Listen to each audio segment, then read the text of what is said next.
कर्मचारी इस वक्त पर सरकार से गुहार लगाते हुए नजर आ रहे हैं, लेकिन देखने को मिल रहा है कि सरकार हर वक्त पर संशोधन की बात या फिर किसी नई योजना की बात करती हुई नजर आ रही है। फिलहाल आपको बता दें, एनएमओपीएस एकमात्र ऐसा संगठन है जो कश्मीर से लेकर कन्याकुमारी तक फैला हुआ है और इस संगठन की एकमात्र मांग है कि पुरानी पेंशन सरकार जल्द से जल्द बहाल करे। फिलहाल जहां सरकार एक तरफ एनपीएस से यूपीएस पर आई और जब सरकार ने देखा कि यूपीएस को भी कर्मचारी अपनाने को तैयार नहीं है, तो सरकार यहां तक कि इन सारी चीजों में संशोधन की बात करने लगी। वहीं एनएमओपीएस की तरफ से अब इसका कड़ा विरोध किया जा रहा है। एनएमओपीएस की तरफ से तमाम सारे कार्यक्रम प्रस्तावित है, जिसमें पुरानी पेंशन बहाली की मांग की जाएगी। आपको बता दें, इन कार्यक्रमों का सिलसिला जो है वो अगस्त से ही शुरू कर दिया गया था और अब लगभग 2 कार्यक्रम हो चुके हैं और अब अगला कार्यक्रम 2 अक्टूबर को रखा गया है। उसके बाद 25 नवंबर को दिल्ली में एक बड़ा कार्यक्रम किया जाएगा। फिलहाल आपको बता दें, जो 2 अक्टूबर को कार्यक्रम होने वाला है वो एक ट्विटर अभियान होगा या फिर यूं कहें कि वो सोशल मीडिया प्लेटफॉर्म पर पुरानी पेंशन बहाली की मांग को लेकर सभी कर्मचारी पोस्ट करने वाले। वहीं पर आपको देखने को मिलेगा कि जो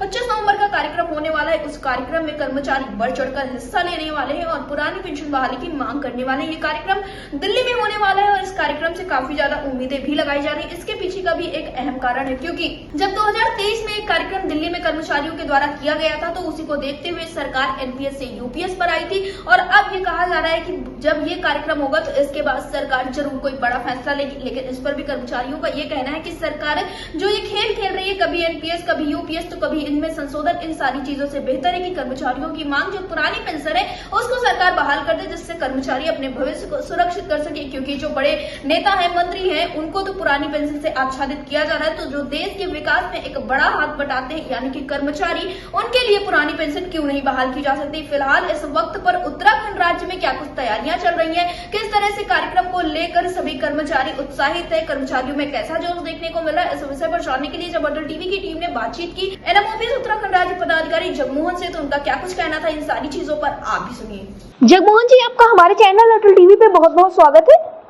धन्यवाद मैडम, बहुत बहुत आभार अटल टीवी का।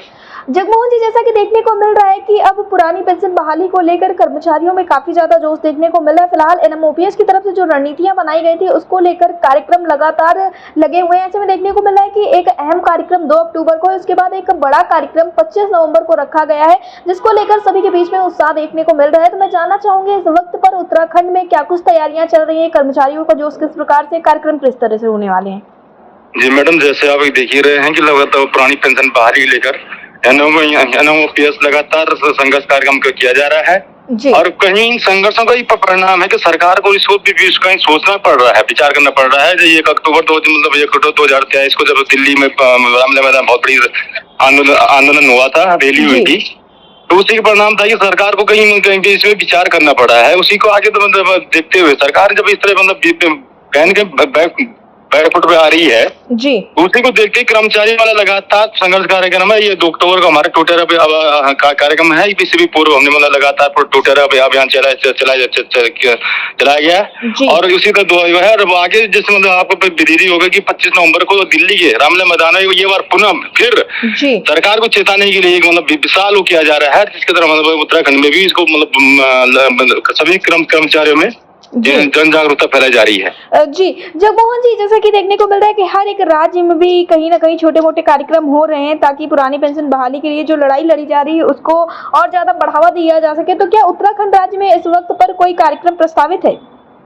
मैडम, जैसे कि मतलब अभी जो मतलब ये मतलब राष्ट्रीय स्तर कार्यक्रम जारी किए कार्यक्रम जारी किए गए थे, उन्हीं को मतलब यहाँ उत्तराखंड में भी किया जा रहा है। जैसे मतलब 5 सितंबर को उपवास का कार्यक्रम रखा हुआ था और उसी तरह उसी के परिप्रेक्ष्य में 2 अक्टूबर को मतलब जो ट्विटर अभियान है जी, यह मतलब जो कार्यक्रम किए जा रहे हैं। जी जगमोहन जी, जैसा कि 25 तारीख का कार्यक्रम जो है वो बेहद ही एक अहम कार्यक्रम हुआ, क्योंकि इसके पहले जब 2023 में आप लोगों के द्वारा एक कार्यक्रम किया गया था, उसी के बाद ही सरकार एनपीएस से यूपीएस पर आई थी और अब कर्मचारियों का ये कहना है कि जब एन से यू हो सकता है तो यू से ओ होने में अब वक्त नहीं बचा है। ये कार्यक्रम एक बड़ा बदलाव लेके आएगा, एक बड़ी सफलता लेकर भी आ सकता है। तो ऐसे में इस कार्यक्रम के लिए आप अपने कर्मचारियों से क्या कुछ कहना चाहेंगे? मैडम, मैं अपने कर्मचारी भाई बंधुओं को ये संदेश देना चाहता हूँ कि भैया सरकार बार बार जिस तरह बदलाव कर रही है, हमारी एक ही मांग है कि बार बार बदलाव न करके आप यन से यूपीआई यू से आप मतलब उसमें संशोधन किया जा रहा है। हमारा मतलब आपके कर्मचारी भाई से एक ही निवेदन है, आप संघर्ष मतलब ये अपने संघर्ष पे अडिग रहे और आपकी सफलता 100% सफलता हमारे पास नजदीक है। हम इसमें अब अपना बढ़ चढ़ कर जो 25 नवंबर का हमारा कार्यक्रम होगा, कहीं न कहीं इस कार्यक्रम से हमारे मतलब हमारी पुरानी पेंशन बहाल जरूर होगी। जी, जगमोहन जी, एयरटेल टीवी से जुड़ने के लिए धन्यवाद। धन्यवाद।